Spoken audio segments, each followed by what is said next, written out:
X-Men Days of Future Past is only a day away from us, so let's talk about the movie that brought upon a new generation of X-Men. Or in other words, like a new trilogy, I guess? Okay, so X-Men First Class.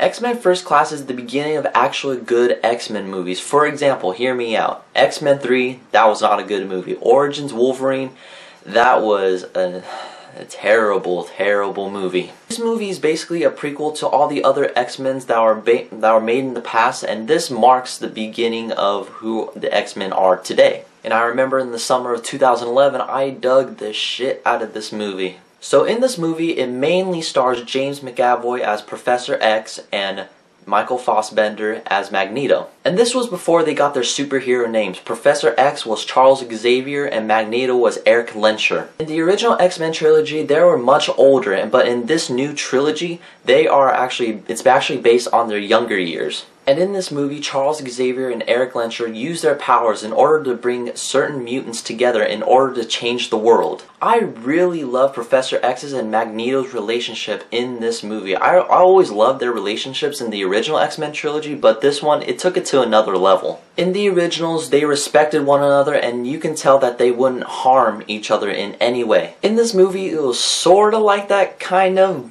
But since they became friends and they're still bringing the X-Men together, they still had some conflicting ideas with one another. And that I couldn't blame one another because Professor X had his own views and I respected that, and also Magneto had his own perspective and his view of things, which I can also respect. Their views on how humanity treats mutants, it was very unique, and I really like that about the movie. James McAvoy plays a really great Professor X when he's younger, and so does Michael Fassbender. He plays an amazing young Magneto. But who stole the show for me though was Michael Fassbender, because him playing Magneto, he had a little bit of edge to him. He was sort of like Anakin Skywalker in this. He's a good guy, but you can tell that he's on his way to become an extreme dick, which I hope to expect. And the new X-Men that shows this Magneto go completely all out and just destroying everything in his path. This movie really establishes the relationship between Charles Xavier and Eric Lenscher really well, and that really made the movie for me. But ladies and gentlemen, let's give us a moment of silence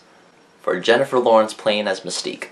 Overall, I think Jennifer Lawrence played a really good Mystique, but I think Rebecca Romijn defined Mystique. She is Mystique. Jennifer Lawrence, sorry, you can't take that away from her. You're already Katniss Everdeen. That is your role, but Rebecca Romijn, that is her Mystique. However, she did a good job in the movie though, so I can't really say anything bad about her. What made the movie shine for me is how they tied history together. And it was based in the 60s, so you get to see the Cuban Missile Crisis, JFK and President, hippies, LSD, you know, the good stuff about the 60s. When a movie cleverly ties history together with the storyline, I believe that makes it really unique. X-Men First Class does it really well. And here we have Kevin Bacon play the most awesome bad guy ever. He plays this mutant who's trying to basically destroy the world, who absorbs energy, and there's this one scene where people are just shooting at him and then he's just absorbing all the bullets and then he fires them back at him. I'm just like, ugh, how do you fight that? Mr. Bacon, you played an awesome bad guy. Good job. Basically, the whole movie consists of Eric Lenscher and Charles Xavier gathering all the X-Men and building a team. And of course, training themselves and the mutants in order to control their powers and using them for a force of good. I remember when I first got out of First Class, I ended up concluding that this was my favorite summer movie of 2011. Because not a lot of good movies came out in 2011. I believe, for me, it was a really dark time for cinema in 2011.